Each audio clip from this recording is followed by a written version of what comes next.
देखिए, आज जो राहुल जी ने आह्वान दिया है और आज सभी कांग्रेस पार्टी के कार्यकर्ता यहाँ पर मौजूद हैं और एक जो बात कही है राहुल जी ने, ये सिर्फ एसआईआर कोई नीतियों का एक हिस्सा नहीं है, बल्कि ये वो नीति है जिसकी वजह से आज पूरे देश के अंदर कांग्रेस जो इस बात का एहसास करवाना चाहते हैं, इसीलिए राहुल जी ने बुलाया कि ये संविधान, लोकतंत्र और हमारी आवाज़ को जो लोग बंद करने की कोशिश कर रहे हैं, ये उसकी रक्षा के लिए आज कांग्रेस के सिपाही और बहादुर सब इकट्ठा हुए। अगर ये इस तरह की नीतियां कारागर साबित होती हैं तो ये खतरा संविधान को है, लोकतंत्र को है और हमारे उन पूर्वजों के भारत को है जिन्होंने अपना बलिदान देकर संघर्ष करके इस देश को आज़ाद कराया था और हमें विरासत में लोकतंत्र दिया था।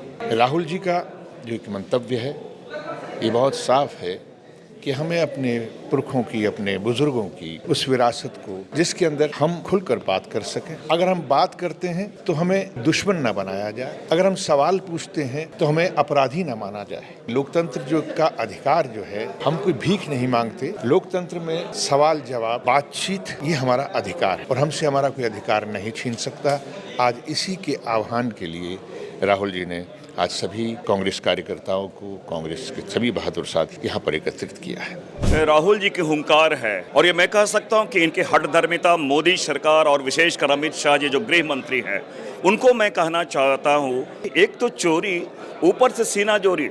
मैं पूरे न केवल कांग्रेस जनों को बल्कि तमाम लोगों को, जो भारत की जनता है, जिन्होंने जो संविधान में विश्वास रखते हैं, राहुल जी के अभियान में शामिल हो। और मोदी और अमित शाह जी को मैं कहना चाहता हूं, छीनता हो स्वत और तू तब त्याग से काम ले, यह पाप है। पुण्य है विक्षण कर देना, बढ़ रहा जो तेरी तरफ हाथ है। क्योंकि संविधान, ये देश संविधान से चलता है और गांधी के आदर्शों पे चलता है। लेकिन ये पूरी की पूरी जो संवैधानिक संस्थान है, जो संविधान है, उसके मूल भावना, उसकी आत्मा पे लगातार ये प्रहार कर रहे हैं। और ये मुद्दा जो है, मैं महाराष्ट्र से आता हूँ, तो महाराष्ट्र का मूल मुद्दा था। राहुल जी ने जब सबूत दिए थे तो उसमें महाराष्ट्र भी शामिल था।